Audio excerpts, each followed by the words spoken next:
Has there ever been a more dangerous and unhinged cabinet and set of staffers for an American president than those who are set up to be working for Donald Trump in this second term?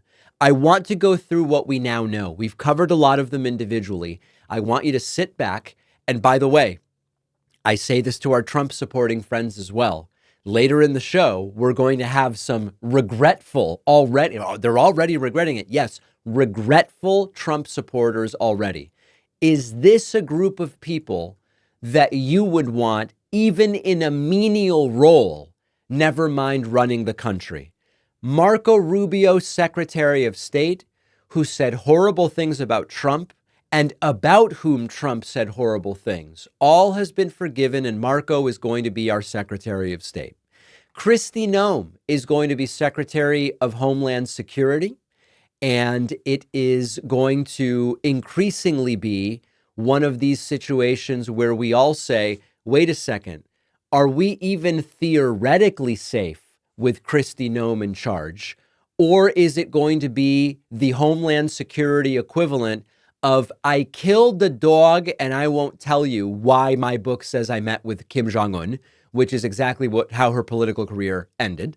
Project 2025 contributor Tom Homan is going to be Donald Trump's border czar, who wants to do more deportations than you've ever seen before. Stephen Miller is going to be Donald Trump's deputy chief of staff for policy. Stephen Miller, the architect of some of Trump's most depraved and xenophobic policy ideas. Former Congressman Lee Zeldin is going to be the administrator of the EPA.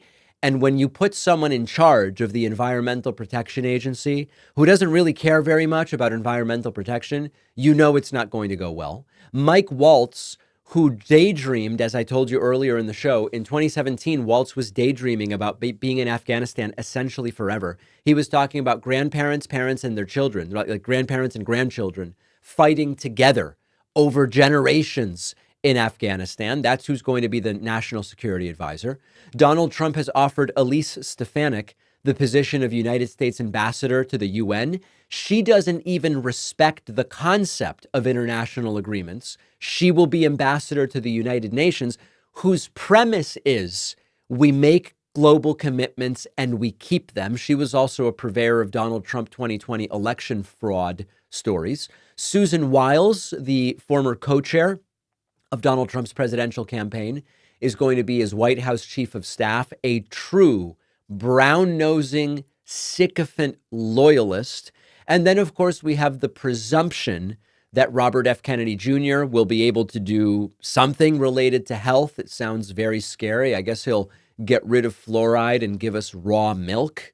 And then presumed position for Elon Musk as well, who has spent the last week hanging out at Mar-a-Lago, pictured having dinner with Trump, Melania, and Melania's dad a few days ago. Of all of these people, I do think that Trump would enjoy firing Marco Rubio the most. They are doing Project 2025.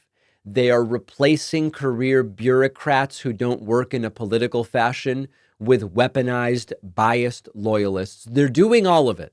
And so we have a list of things we can do to resist. We've already talked about some of them, and we'll certainly talk about more. After the break, the AOC supporters who also voted Trump. This is very interesting.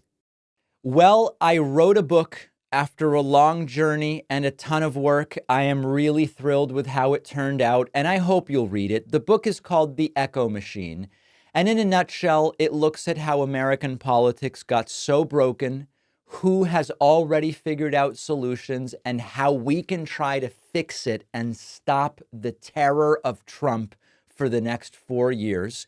With Trump winning this election, The Echo Machine couldn't be more relevant, not only a warning about how we got here, but also about what might be coming and how to prevent the worst outcomes. We've got to stay engaged. We need a plan, and that's what the book is about. There's a belief out there that unless you have corporate media behind you, you can't have a successful political book launch, that it's not possible.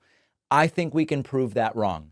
Order the Echo Machine today at davidpakman.com/echo on Amazon, Barnes & Noble, Audible, Kindle, anywhere that books, ebooks, and audiobooks are sold. You can also call any local bookstore and say, please order me The Echo Machine by David Pakman. Wherever you get the book, you'll get the free pre-order perks, including the signed book plate. Head to davidpakman.com/free book stuff after ordering.